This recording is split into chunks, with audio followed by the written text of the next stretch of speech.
Mga igsoon, mga anak sa Dios. Kinsa man ni si Levi? Si Levi usa ka maniningil og buhis sa panahon ni Hesus.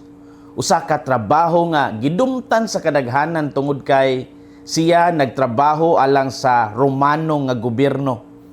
Ang mga maniningil og buhis giisip nga traidor og makasasala kay kasagaran maningil sila labaw sa hustong kantidad. Sa Ebanghelyo ni San Lucas, gitawag siya sa ngalan nga Levi. Apan sa ubang Ebanghelyo, sama sa Ebanghelyo ni San Mateo, gitawag siya nga Mateo. Daghang iskalar sa Biblia ang nagtuo nga si Levi o si Mateo usara ka tawo. Ang pag-usab sa ngalan, sagad nagpasabot og bag-ong misyon o bag-ong kinabuhi sa Biblia. Sama kang Simon nga nahimong Pedro, posible nga si Levi nakadawat og ngalan nga Mateo isip timaan sa iyang pagbag-o. Ang ngalan nga Mateo nagpasabot og gift of God o gasa sa Dios. Gikan sa usa ka tawo nga gidumtan sa komunidad, nahimo siyang apostol og ebanghelista. Siya maoy giila nga nagsulat sa Ebanghelyo ni Mateo. Ang iyang kinabuhi nagpamatuod nga walay tao nga dili mabag-o sa tawag ni Kristo. Karon atong madungog ang istorya sa pagtawag ni Levi ug sa bangkete nga iyang gihimo alang kang Hesus. Kini nga sugilanon nagpadayag sa kasing-kasing sa Ginoo alang sa mga makasasala ug sa iyang misyon sa pagluwas. Unsa may makutlo nato karong adlaw?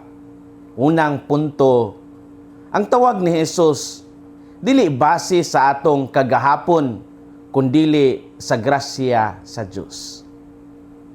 Kanang mutawag gani ang Ginoo nato alang sa usa ka misyon, dili jud na tungod kay hanasta, talented ta o angayan ta. Kana jud tungod kay ang Dios maayo ug maghatag siya nato og grasya. In short, ang tawag usa ka dakong grasya sa Dios. Ang pagbiya ni Levi, dili lamang pagbiya sa lamisa sa buhis, kundi pagbiya sa daang pagkatao nga puno sa sala. Ang paghawa ni Levi gikan sa iyang lamisa, usa ka simbolo sa pagbiya sa daang kinabuhi sa sala. Ang Kwaresma mao'y panahon sa pagbangon, pagbag-o, gikan sa atong mga sayop o pagdawat sa tawag sa Ginoo. Usahay magduha-duha ta, basin dili ta angayan.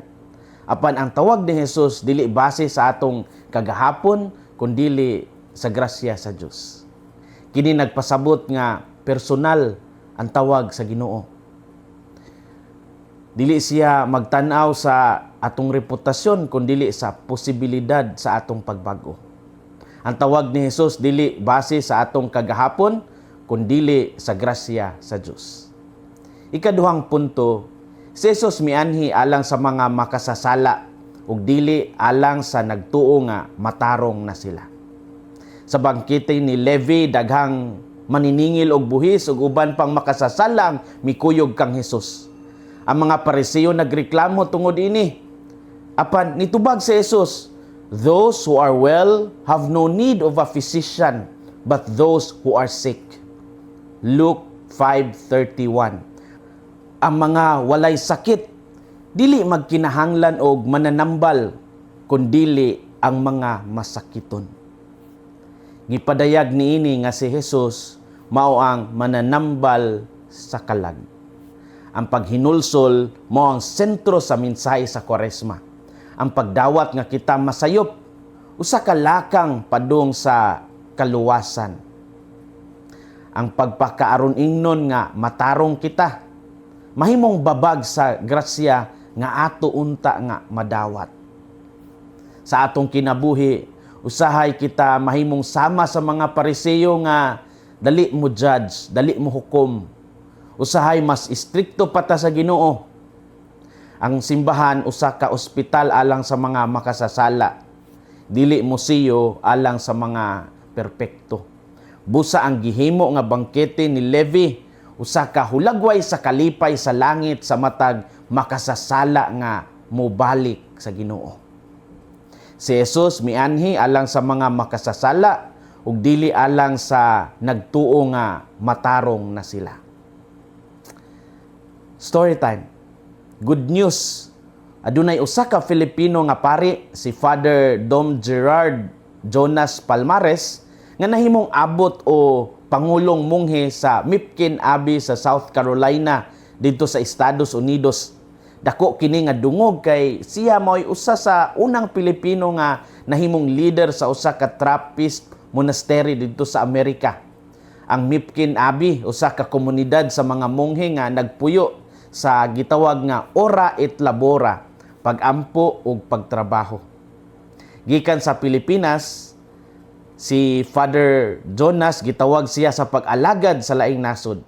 Ang iyang bukasyon usa ka ehemplo sa pagbiya sa komportable nga kahintang aron mosunod sa tawag sa Dios. Sa giingon ta nga monastic life, ang pagbiya sa kaugalingong kabubuton usa ka adlaw-adlaw nga sakripisyo. Sama ni Levi, mibiya si Father Jonas sa daghang butang aron mosunod sa Ginoo. Ang iyang pagkatudlo isip abot o pangulong munghe nagpakita sa pagsalig sa simbahan sa iyang integridad o pagtuo. Kini dakong pagmatuod nga ang tawag sa Dios mahimong mudala kanato sa wala nato damha. Ug kini maghatag paglaom nga ang grasya sa Dios naglihok sa lain-laing paagi sa kinabuhi sa tao.